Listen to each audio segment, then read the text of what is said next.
proximidade do fim do ano é um período bastante estressante, não só para os pais. Crianças e adolescentes também sofrem nesse período, que é um momento de definições no ambiente escolar. A expectativa de desempenho e as avaliações acabam se transformando em problemas e os estudantes não conseguem relaxar. Como lidar com essa situação? Esse é o tema de hoje do quadro Educar Nossos Filhos e Agora, uma parceria da TV Com os colégios maristas. E a gente conversa com a psicóloga Carmen Reichelt. Agora ela está aqui com a gente. Tudo bem, Carmen? Seja muito bem-vinda. Obrigada.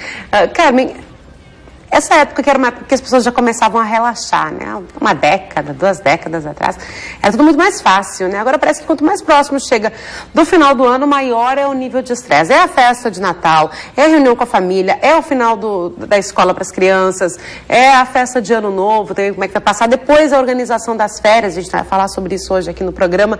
Mas as crianças e os adolescentes, principalmente, eles também podem sofrer com muito estresse nessa época, não? Perfeito, Sara. Estresse, ansiedade está relacionado com o nosso nível de expectativa, sempre, né?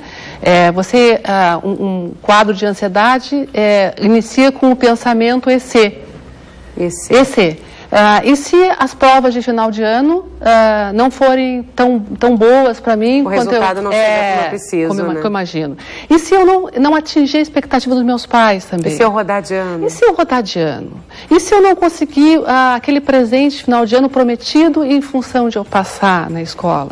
Então, sempre um estresse, uma aflição, uma ansiedade vai começar com esse pensamento do EC. A minha expectativa em relação ao fato.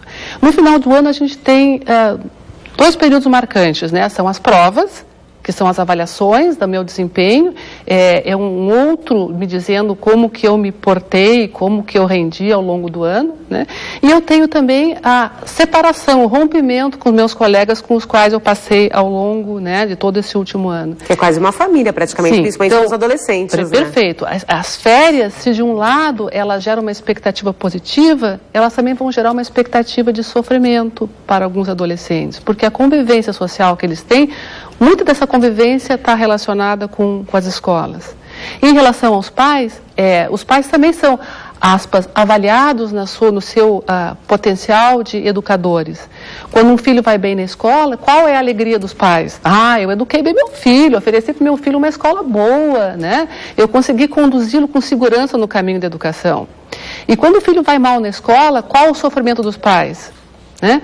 Então eu não consegui atingir as expectativas de ser um bom pai, uma boa mãe. Ou seja, a cobrança que o pai faz também é a cobrança do filho não ir bem, é a cobrança que ele passa para o filho. A cobrança que ele passa para o filho pela sua própria cobrança, né? De que ele gostaria de que o seu filho fosse bem na escola, para que ele também tenha a sensação de ter sido um bom pai.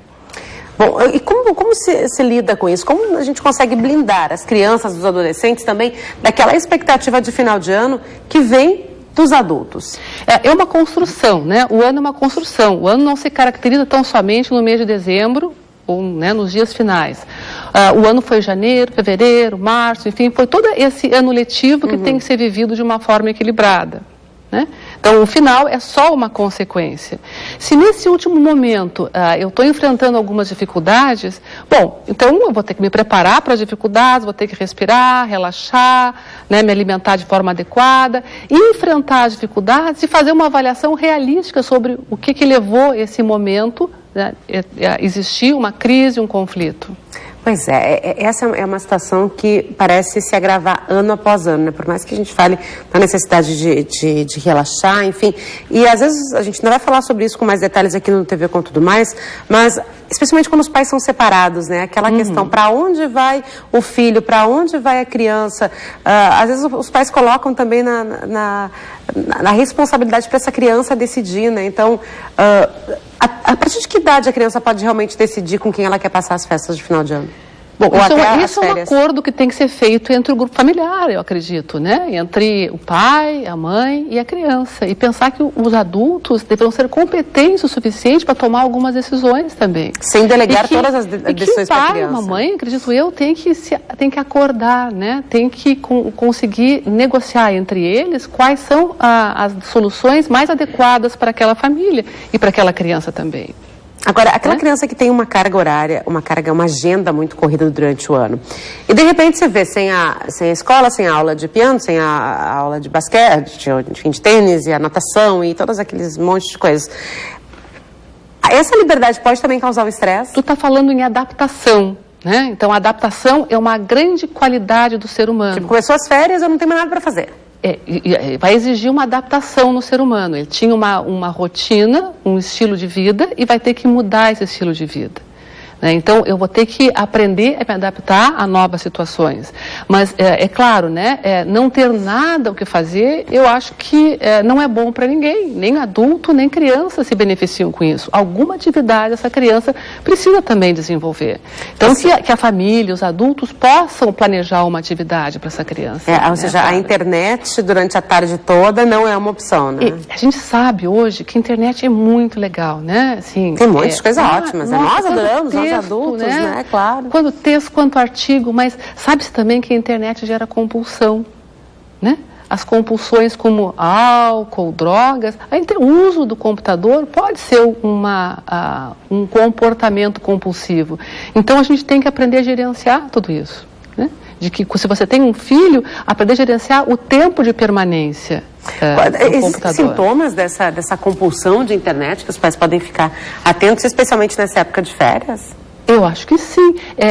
Como toda compulsão, quando você retira a substância, gera uma síndrome de abstinência, com todas as sensações e sintomas de abstinência. Se a criança ou adolescente está compulsivo em relação aos jogos, né, eletrônicos, à internet, se você retirar, você vai ver irritabilidade, insônia, né? Então, ansiedade, angústia. Ansiedade excessiva, como a síndrome de abstinência quando você tira o cigarro, álcool ou outras drogas de um adolescente ou adulto. Bom, né?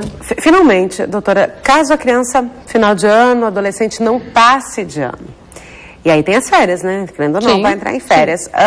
Ele vai ter que, entre aspas, pagar por não ter passado, ele vai ter que estudar nessa época. Como os pais devem tratar depois que ele não passou de ano? O que eu penso, né? Já basta não ter passado. Entende? Ok, ele não estudou, ele não conseguiu desenvolver ao longo do ano a sua tarefa. Mas o fato de reprovar já é uma punição, por assim dizer, né? Ele já foi punido pela vida, não tendo passado, obtido êxito e continuado a acompanhar os seus colegas no próximo ano. Então, acho que punição já foi feita, né? Não precisa de outra além dessa. Melhor é reflexão, refletir o que aconteceu e o que impediu que eu tivesse êxito durante o ano letivo. Perfeito. Doutora, muito obrigada pela sua presença aqui conosco. Obrigada. E olha só, gente, os conteúdos discutidos aqui podem ser acompanhados no site www.educarnossosfilhos.com.br.